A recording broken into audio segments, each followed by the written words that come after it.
are you from?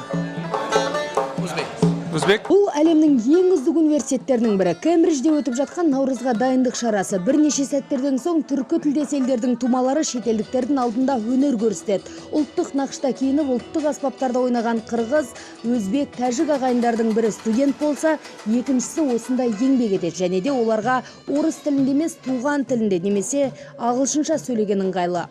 Можно по-английски? По-английски? Да. Давай. Да, basically I said Наурыз тойын тойлауда тәжік және қазақ халықтар арасында көп ұқсастықтар бар. Мәселен, сіздердегі Наурыз көже бізде де бар. Ол бізде сумалақ деп аталады. Бұл күні өзге ұлт өкілдерімен қатар қазақстандық студенттер де өнер көрсетті. Көпшілікке әсіресе қазақтың қара домбырасында ойналған тәтті күй ерекше әсер етті. Сондай-ақ мереке қарсаңында 19 ғасырда британдықтардан бірінші болып Қазақстанға ат басын бұрған Томас Аткинсон туралы жазылған кітаптың тұсауы кесілді. Шара Қазақстанның Ұлыбританиядағы елшілігінің ұйытқы болуымен ұйымдастырылды. Аткинсон жұбайымен бірге елдің солтүстігі мен шығысын аралап, қазақтың бай тарихы мен мәдениеті жайлы қолжазба қалдырған зерттеуші.